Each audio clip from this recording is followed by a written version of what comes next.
We made this. Welcome to the Starlight Ballroom. Hey!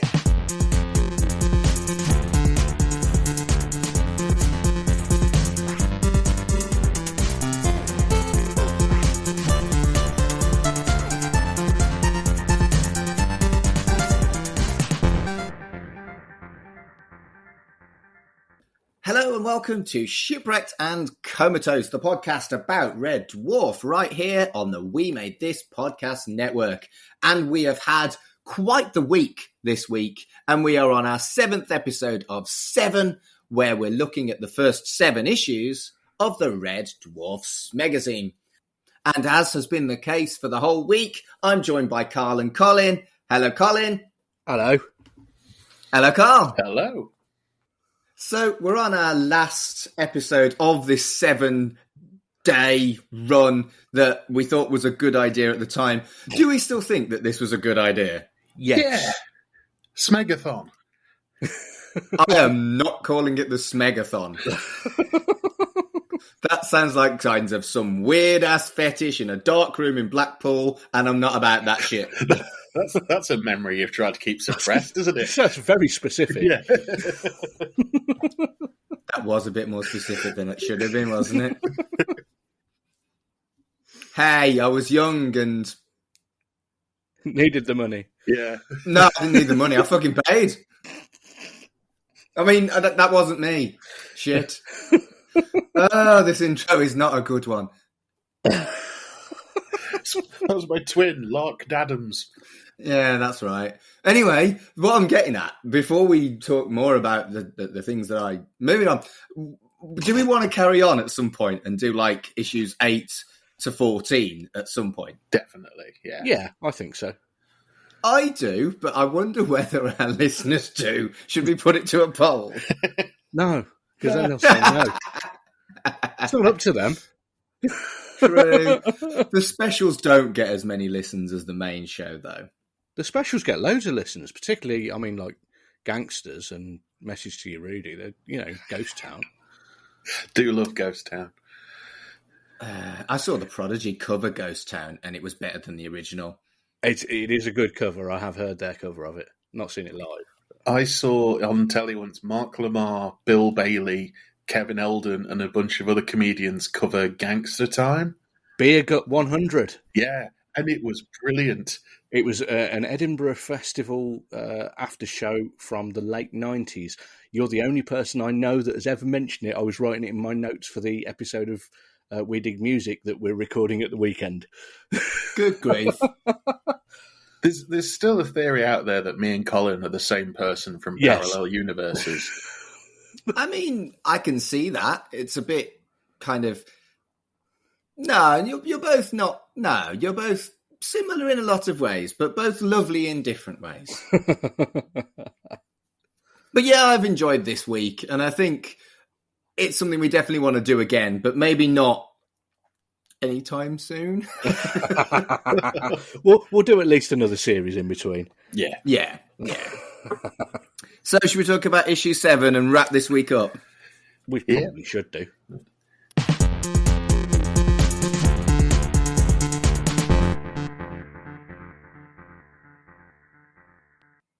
Okay, so the cover features some really cool artwork of mutants and the Vindaloo monster, and I'll be honest, some that I didn't recognise. Am I being dumb? It's the polymorph and lots of things that the polymorph turned into in like one frame. Yeah. So if you blinked, you may have missed the teapot and the obviously you'll have seen the beach ball and things like that, but oh, that makes more sense. Dopey me. Hold on to your boxer shorts. The monsters are here, it says. Yeah, but it says the monsters are here. It doesn't say the different versions of the polymorph are here.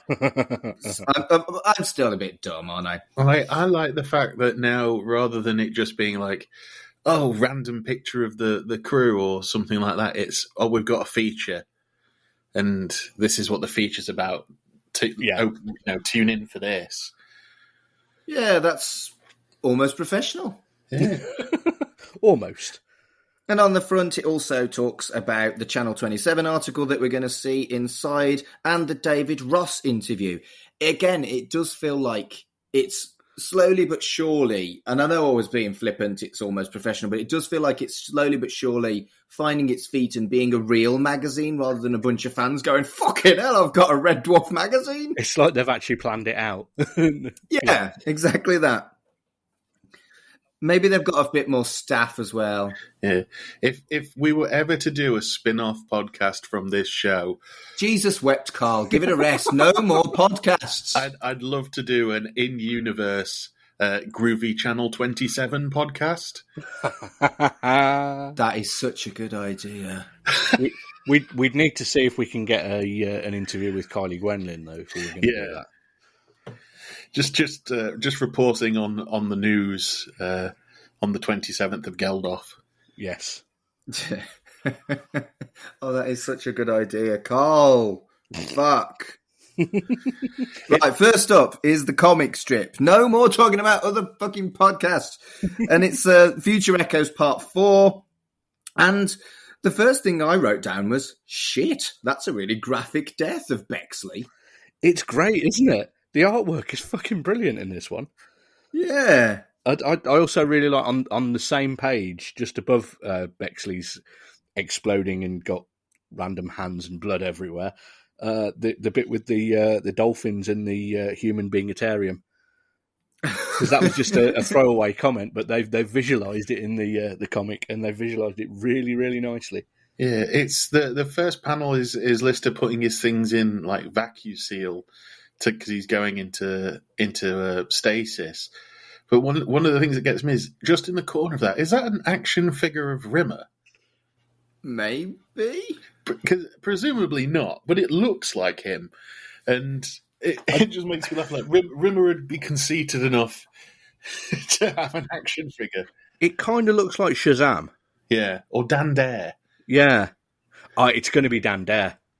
Yeah, I suppose. Yeah, with them dropping in other Fleetway properties in there. Yeah, it's definitely going to be Dan Dare. That's cheeky. Because the Mekon gets a mention in the Monsters article, I think. Yeah. The other thing I liked was Rimmer's funeral suit. The H was on his top hat. Yeah, I do like it when they played around with stuff like that. There's a few things with. A lot of the times you see it in deleted scenes on DVDs where they've done something and put an H on it. Like I'm sure he had a mug at one point that had the H on it. There's so much to like here where they add stuff to the original story, but I do consistently prefer the new stuff, the original stuff, you know? Yeah. I like I said, we're talking about the hat there. I like the idea that Rimmer has now managed to talk Holly into actually changing his outfit into what he actually wants. Yeah. As opposed to like a beehive hairdo or something like that. Oh, I love the beehive hairdo. I still one of my favourite moments ever, and I always howl. Give me a crew cut. Really short. Yeah, I think it was probably one of the first sort of jokes in Red Dwarf where I really lost it laughing is the "you are how you look," and I look like a complete and total tit. Yep. Next up is an ad for 2000 AD, and later on, there's an advert for Red Dwarf 2 on VHS, Judge Dredd, and the 2000 AD annuals. There's a lot of 2000 AD going on here. Yeah. I mean, this was probably, it's still popular today, but this might have been the peak of it, especially with Judge Dredd. I mean, we're a couple of years away from the movie, which possibly tanked it. The Sylvester Stallone mess. But, I mean, that's... I am looking forward, because they keep saying they're going to do a series, like a Mega City 1 series, and I'd love to see that. And I'm not even a huge Dredd fan. Yeah, but I'd love to see how they did that, because it's definitely more possible now. And the second film was really good. Oh yeah, I loved the Dredd film with Carl Urban. Yeah. Yes, it was great. Also, when they were building the new street station in Birmingham, before they'd put all the big mirrored casing on the entrance bit above the doorway, there was like this weird cage bit, and it really looked like Judge Death. Brilliant. Good. Death welcomes you to Birmingham. Yeah. I mean, that's not that unrealistic. There is. I mean, we were talking. You mentioned in the last episode Marvel UK. Yeah. I got the Captain Britain and MI13 books. Yeah. There's only 3 because Marvel UK kind of tanked after that. But the second volume is called Hell Comes to Birmingham. Brilliant. Yeah. And you meet Captain Midlands. Seriously. I've got to read that. Yeah. Captain Surely Midlands. you should have been Captain Yam Yam. The thing is, he's an old kind of soldier guy who wears like his old war outfit, his helmet and everything, and his catchphrase is "You can't stop Captain Midlands," and he does that whenever he's like running through a door or something like Yeah, that. of course, stop Captain Midlands. And he's racist. Oh fuck, he's not, is he? He's all the others look at him like, "Oh, you really need to stop doing that." He's not like National Front racist. He's just, when people sort of go, he's from a different era. He's a granddad racist. Yeah, because he's an old bloke. Yeah, but he's just one of those characters that are just like, right, we'll never get a chance to do this again. Let's have Captain Midlands. Shit me. It's really good. I recommend it. Paul Cornell's run on that, all the way from those 3 volumes of Captain Britain and MI13, really, really good. And he's a former 2000 AD writer as well. Fascinating. Yeah, cool. Next up is Who Said What, which is a quiz that asks you which character and which episode. Which character's really easy, which episode is not. It depends. They vary. Some of them are really, really easy for the episode, and some of them, like We're Here to Entertain You. Yeah, That's obviously backwards. As a fun little kind of Is it? brain teaser. It's a fun little thing. I got all the characters and about 2/3 of the episodes, maybe. I thought We're Here to Entertain You was Quarantine. Is it? Yeah, at the end was like, "Don't worry, we're here to entertain you." You're absolutely fucking right. Oh man, I'm rubbish. Oh, that was when they were all in the gingham dresses at the end, wasn't it? I was thinking it was the Incredible Backwards Brothers. If we ever do a live show, can we dress up in the gingham dresses and boots? You can. Oh, come on, Mark, you've got one somewhere. I've just moved house, so I've got rid of stuff. The panto box went away. I've still got my banana costume. Of course. Next up is the fun page, and we've got Crichton's Mechanical Mystery and Lister's Cookery Conundrum. And I just fucking love the fun page. There's nothing new here. It's just stupid, dumb shit. And I just love it. It's wonderful. I really like the Cookery Conundrum. Yeah. Because, I mean, spoilers, it's a fucking 30-something-year-old magazine. Basically, it's a list of mutton, chicken, pork, kipper, prawn, lamb, turkey and beef. And then list 2 is stew, scratchings, cocktail, stroganoff, chasseur, casserole, vindaloo and sandwiches. And you have to link them all up together. And the answers are, all of them are vindaloo. See, this is my kind of humour. Yeah. Fucking simple, fucking funny. Just good. Next up is Holograms, which is the letters page. There's a poem for Rimmer, and there's some big love for the original comics. I agree. Yeah. And they've kind of changed the format a little bit, and there's Holly's databank now, which is basically the fake letters. Yeah, it's the fake letters because they're trying to set up a new bit that I think they want people to write in for, but they hadn't decided that they were going to do it to tell people previously. But I'm glad it's got the fake letters because there's some fucking brilliant ones in there. Because it's all send us in a question, we'll answer it kind of thing. So the first question, which is from Mr. NE1, who writes in to ask, when will the BBC be showing Series 1 of Red Dwarf? That's an easy one, En. The answer is they already have. It was in 1988, and dead good it was too. It's just so sarcastic. I love that. Yeah, they mention Donna Di Stefano in one of the ones as well, who's a proper, not unsung hero, but when she keeps popping up in like the documentaries that were on the DVDs and things like that, like she's the fake Kachansky in which one is it? The one in the hotel. That's the one that they're talking about in there. Yeah, and look, she's still working now, but she's working on proper big stuff from what I remember looking up. So it's good to see that she's gone from like Red Dwarf, where she was like trying to make the set look less grey, to working on sort of big films now.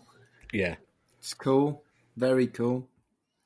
Next up is The Monsters of Red Dwarf, which is the big feature that was promoted on the front cover. And it basically goes through all the monsters that we've encountered so far. But what I like is that it confirms no alien life. So it's stuff like the Gelfs, Mechanoids, the Mutton Vindaloo Beast, and the Inquisitor and stuff like that. Yeah. Is there a metal band anywhere called Mutton Vindaloo Beast?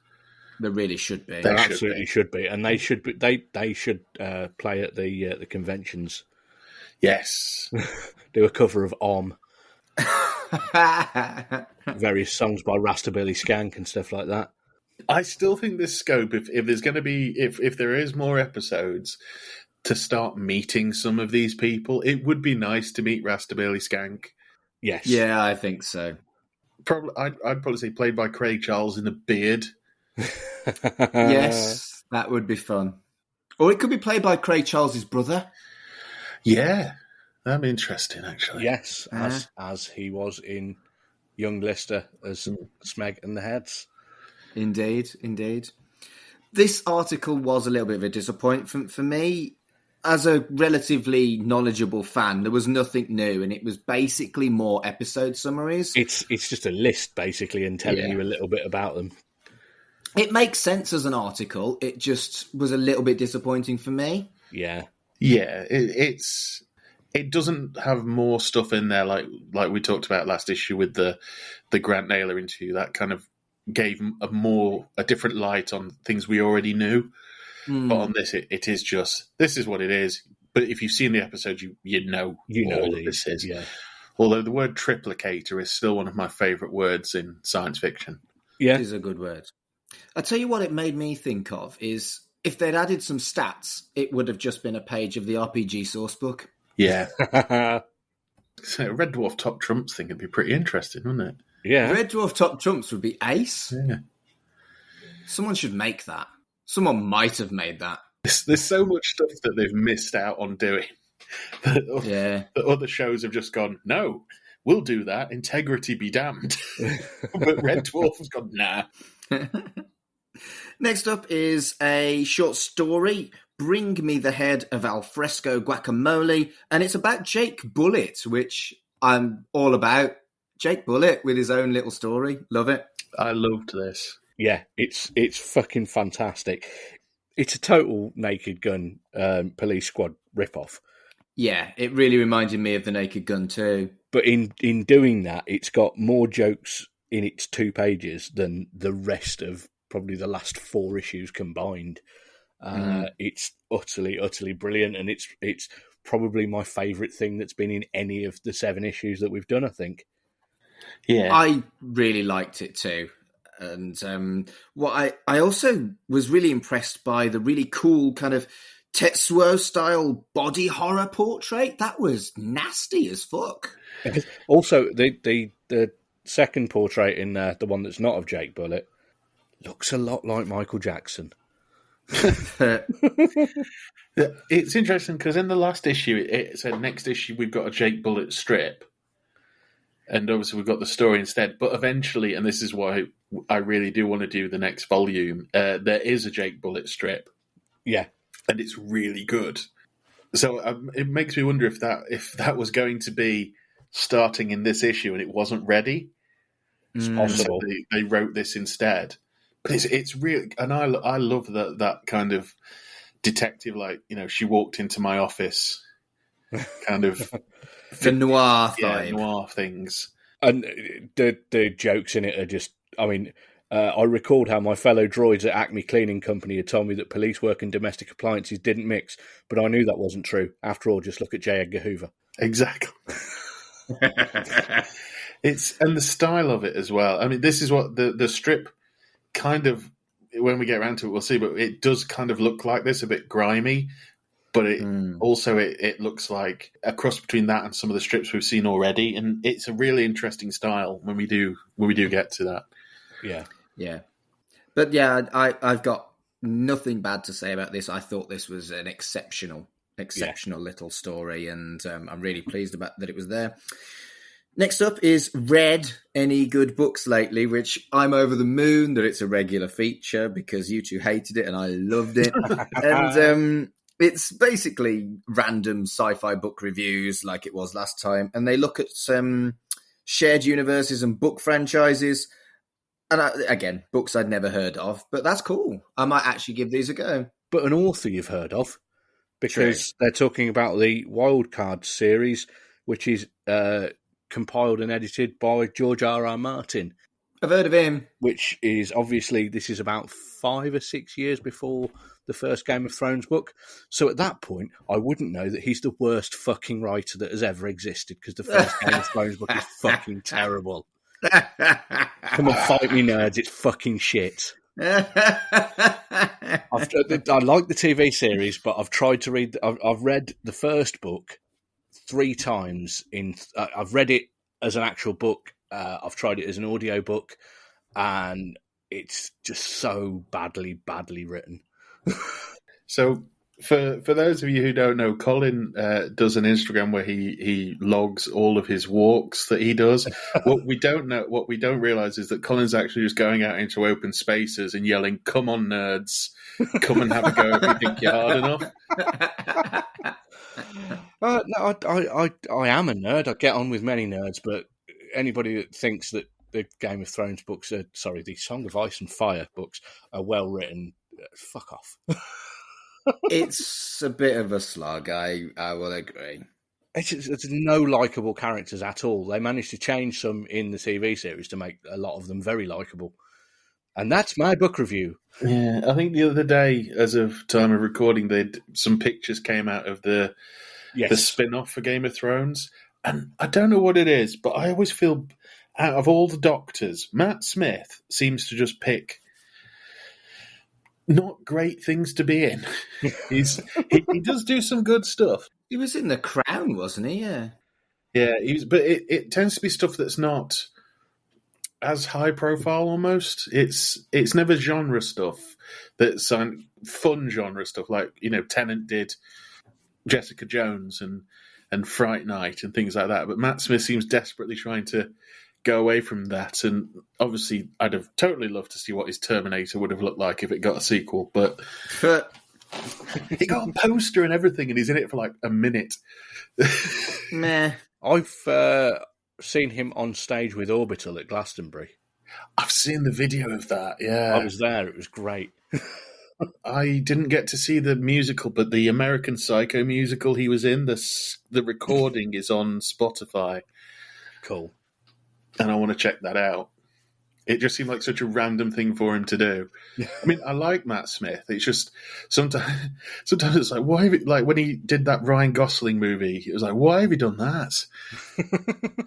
Why are we talking about Matt Smith? Sorry, because we've just completely derailed it. Yeah, we have. Next up is the David Ross interview, and I really like that they included him in the run of interviews, because he's more important than I think people give him credit for. He is. I just don't think he comes across very well in the interview at all. No, he does not. You're right.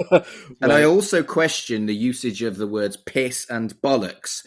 That's clearly words that are for at least older kids, probably adults. So they're trying to be edgy because they didn't star it out or anything or replace it with a more family-friendly term. No, but he's also got... There's a bit where he's talking about his first role in the theatre where he was playing a black homosexual. Yeah. Oh, he blacked up for it. And he blacked up for it. I mean, my notes for this is Fucking hell. Yeah. Yeah. He's also there's a bit where he's talking about when he came back to play Talkie Toaster, his wife had left him. No, he'd left his wife that week, and he does not come across well in this interview at all. No, he doesn't. He's quite 90s ick, actually. Yeah, I did chuckle at the line where he's talking about that first role. He goes, "I didn't even know what a homosexual was." Almost in that sort of, "What's this newfangled iPod?" It's a homosexual, you say? It's like you don't know what it is. Yeah. Yeah. He also talks about how and why he turned down Crichton, which that was at least interesting. But I think you're right. I like that he was included, but I didn't really like the interview. Yeah. To be honest, I prefer John Lenihan as the Toaster.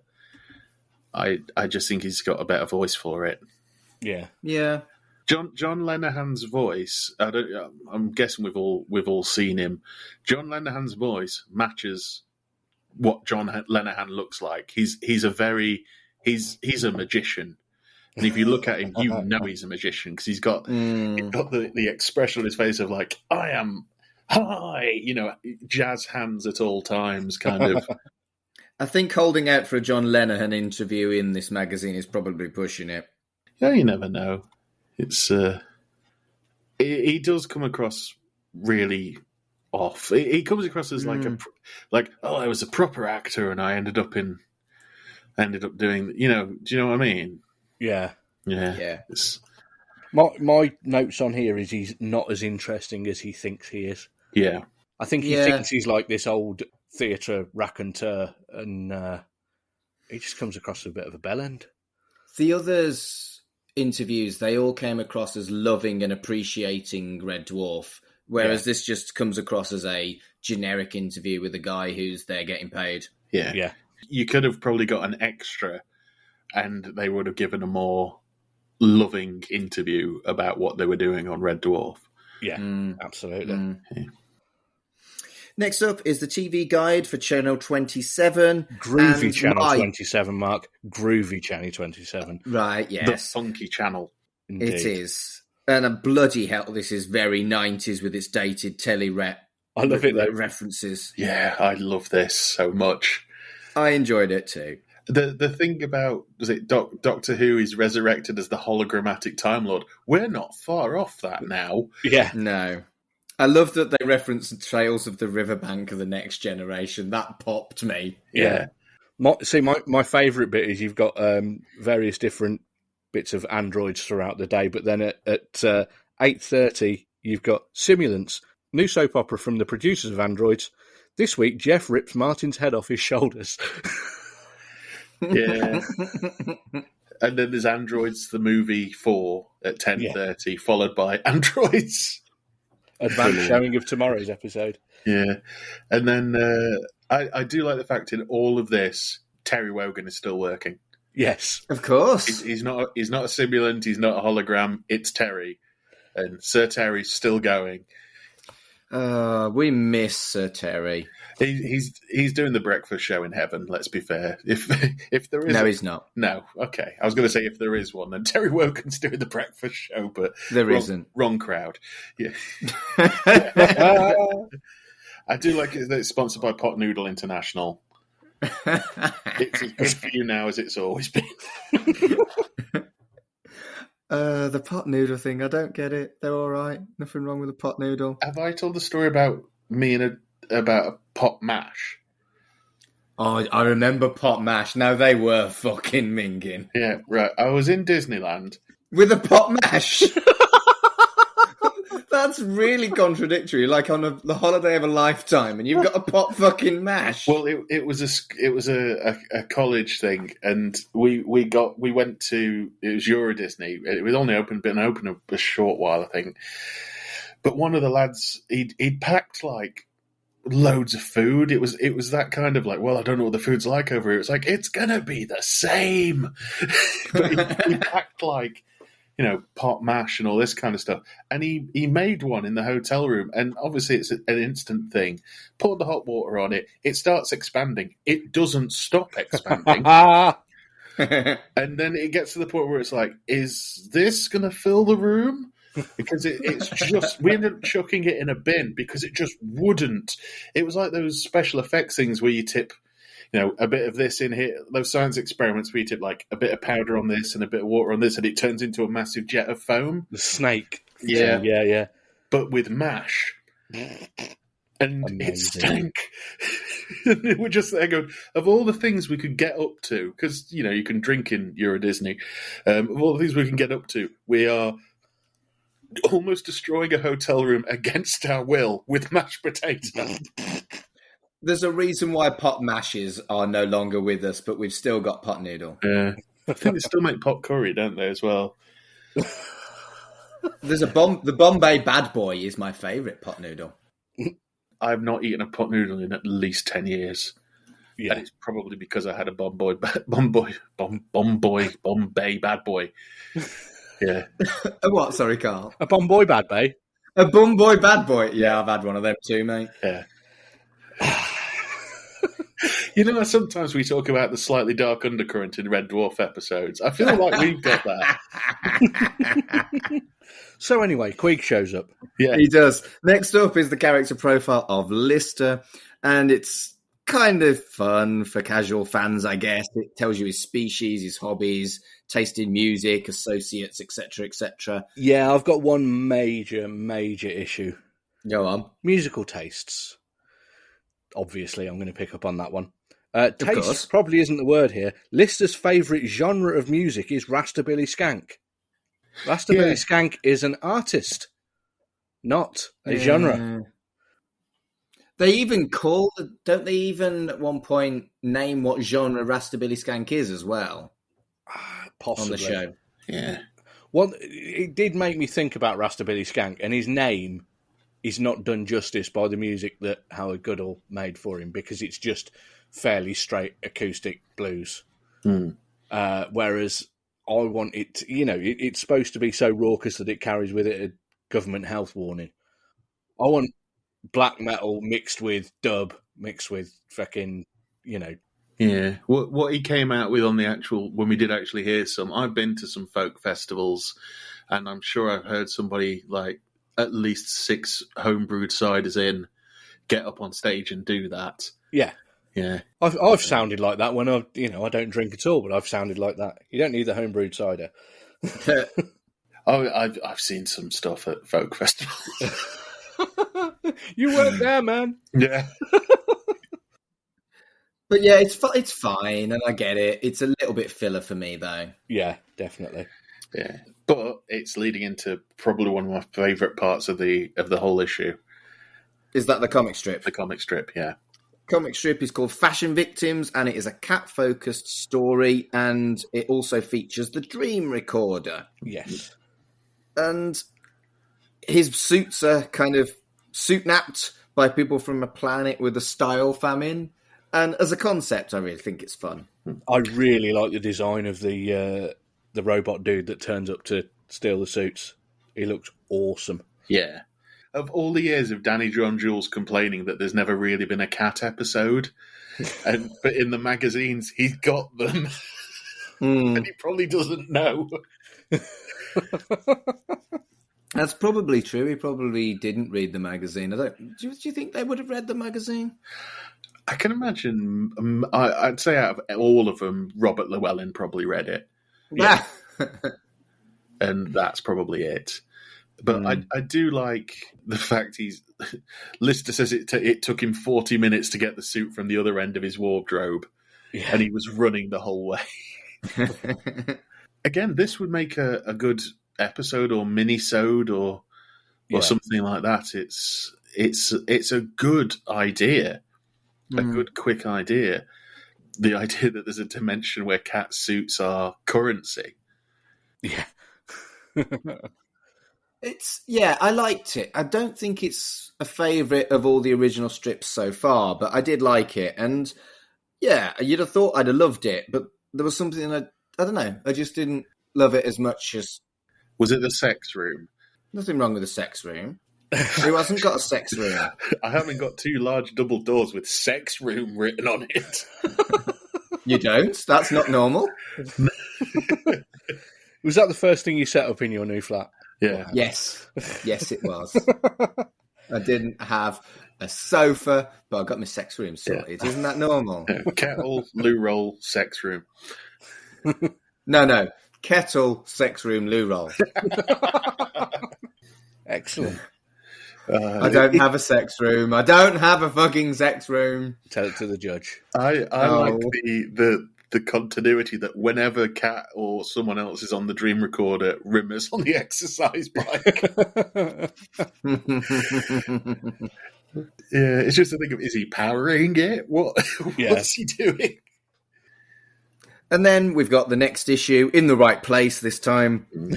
There's cut-out action set headed your way, an A to Z quiz, profile of Rimmer, a Mr. Flibble comic strip, and an interview with Peter Ragg, who is the special effects guy. Yes. So I think that interview is going to be dead good. Yeah. I remember that interview, and I remember the Mr. Flibble comic, definitely. Brilliant. But we'll have to find out about that later in the year. Yeah, he's a big part of things I watched growing up. Obviously, Red Dwarf, but he also did the effects on Bottom. Yeah.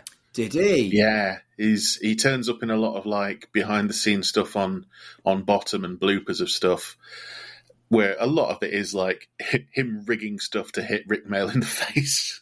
Well, that's generally what it was.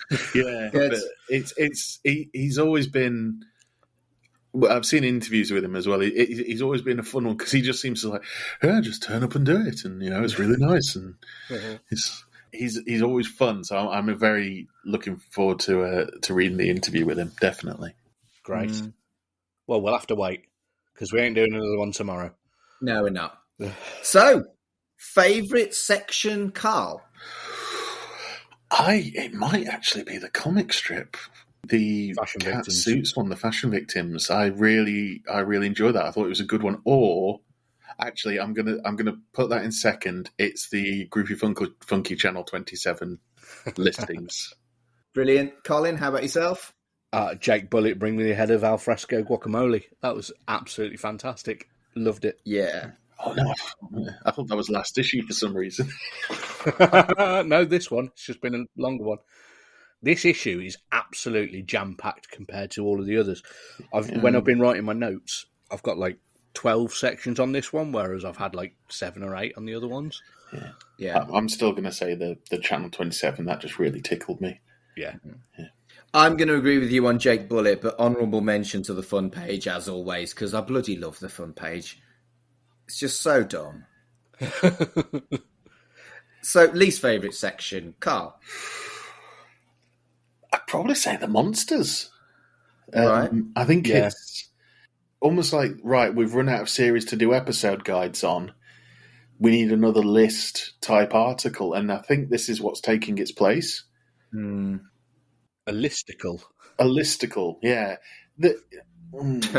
As much as like the David Ross interview, he doesn't make a good showing for himself.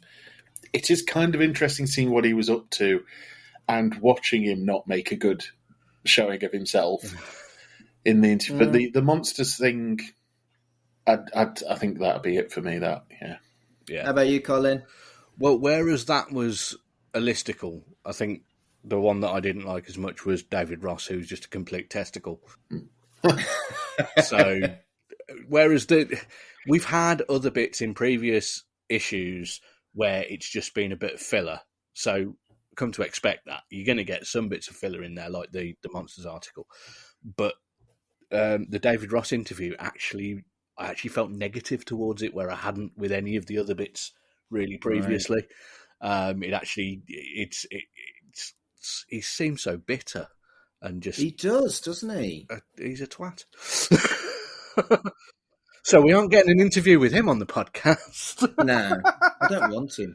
I think you're absolutely right about the interview, Colin, but I agree with Carl that it was still a really quite morbidly interesting read as this guy buried himself.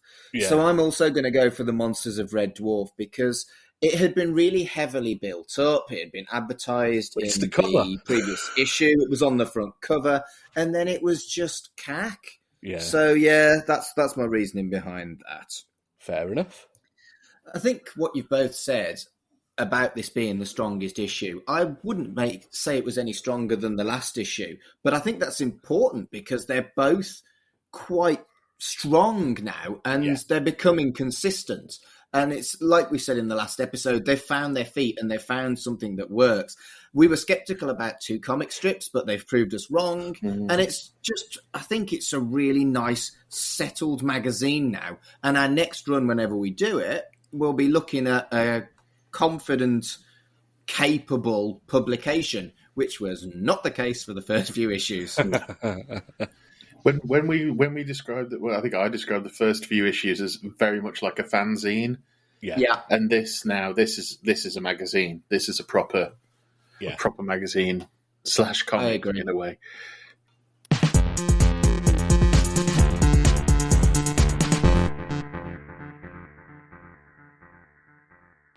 So, it is our last of the 7 episodes, so I want you to do your full-on shill of all your shit. Carl, why don't you go first? Well, you can find all my shit, so to speak, at allmylinks.com/Mr. Carl. There's links to the podcasts I do, the film nights I do, and all other bits in between that I get up to, and that's the best place to find me on things. Colin. I'm way less efficient than Carl, so mine are scattered all over the fucking place. Don't worry, I'm the same. So I've got 2 other podcasts. We Dig Music, which is me and my co-hosts Ian and Tracy. We are currently choosing a different year each month and choosing our favourite songs of that year. So we've just recently, we're about to, at the time of recording, we're about to do 1979. And then we've got other years later on. They're all scattered all over the place. And then my other podcast, which is me and Ian again, with Free With This Month's Issue, which is each month the 2 of us plus a different guest. Mark's been on one, Carl's going to be on another one soon. We basically listen to an old free CD from Kerrang or NME or Terrorizer or Q or something like that and find the various delights and horrors within. They're both on all podcast apps and Spotify and that kind of thing. You can find them all on wedigpodcast.com and you can find them on Twitter. It's at This Month's Issue and at wedigmusicpcast. Both of them are the same, I think, on Instagram. You can search them. Use a fucking search engine. It's easy. That'll do. Okay, if you're looking for me, I'm at Mark Adams HC on Twitter. I have 3 other podcasts because I'm a podcast whore. First up is Right in the Childhood, which is a podcast about kids' TV with a bit of a twist that me and my mate Fraser are opposite ends of millennial and haven't watched any of each other's telly shows before. So one goes in with rose-tinted glasses and one goes in a little bit more cynical. And guess which? Yeah. No, we take it in turns. You haven't heard the episode on Ghost Watch yet. That's our Halloween special. Ooh, Fraser fucking went for me. My goodness. But anyway, that's RITC Pod on Twitter. I also have a podcast about the stories behind people's tattoos. You will have heard an episode of that here earlier during the specials because someone came on and talked about Red Dwarf. That was Raf. But if you're interested in that, it's at Ink Stories Pod on Twitter. And finally, I have a podcast that is linked to my job as a humanist celebrant called Life's Milestones, at Life's Milestones on Twitter. And I talk to different people every fortnight about birth, weddings, and funerals. Bloody hell. Boys, we've managed to do a week's worth of podcasts. And by the time this is aired, I'll have managed to do a week's worth of editing. Yeah. That's if these ever see the light of day. Yeah. If these have got to come out, otherwise how are we going to do Smegathon 2? This is true. Smeg harder. We are not calling it Smegathon, and we're definitely not calling it Smeg Hard. Smeg hard with a vengeance. A good day to Smeg hard. For fuck's sake. Live free, Smeg hard. So thank you for listening, and until next time. Shipwrecked and Comatose is brought to you by Pot Noodle International, as good for you now as it always has been.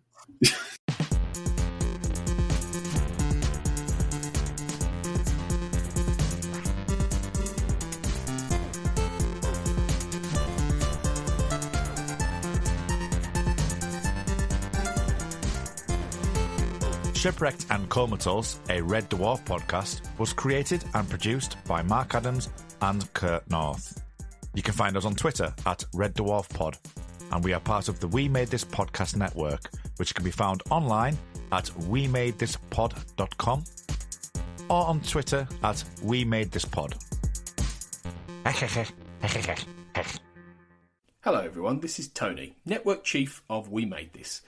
As you know, our podcast network brings together a brilliant assortment of talent who talk about all kinds of pop culture content, such as the episode you just listened to.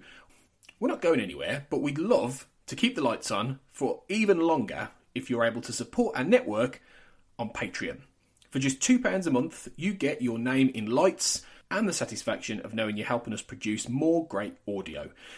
And for £3 a month, you'll get your name in lights, but you'll also get access to an exclusive bi-monthly podcast from the We Made This talent pool on podcasting, pop culture, and, well, you tell us. We'll take your suggestions. For less than the price of a coffee per month, you can help keep We Made This going. Just head to patreon.com/We Made This. That's patreon.com/We Made This. And get the ball rolling. Elsewhere on We Made This. Pick a disc. Imagine if George R.R. Martin had a mental breakdown, decided that his main mode of transport was talking to him and telling him to kill people, and he somehow managed to find a way into Game of Thrones, and he was told to kill Sansa Stark because she reminded him of an ex-girlfriend. That's technically what the plot of this album is. An analogue yeah. to. Yeah, you kind of nailed it. Yeah. So, Right in the childhood. Normally, we take it in turns. I pick a show that you've never heard of. You pick a show that I've never heard of. Yeah. And we flip it and we flip it and we flip it. But we're doing Mad Mutant Month. This was your idea. Yeah, Tell everyone because- about Mad Mutant Month. Well, because the vaccines turned us all into mad mutants. Really? No, we were looking for shows that has sort of like spanned through generations of childhood, whether that's through reboots or whether from like... We were looking for, shows that sort of like managed to span through Gen X, Millennial to Gen Z. And one of the ones that has done that through both reboots and reruns is Teenage Mutant Ninja Turtles. Teenage Mutant Hero Turtles. Cerebral Jukebox. The whole premise of the song is young, lads going off to get blown to bits for no real reason other than they were sent there by a magistrate or needed the money. It's a real stark contrast to the whole series and this song about patriotism, duty, and the sort of horrors of it as well, that you'll probably die. Because in the Napoleonic Wars and the sort of preceding wars, these were like teenagers getting sent to countries that they'd not even read about in books because they couldn't read to get blown to bits. Check out all of these shows and more on the We Made This podcast network.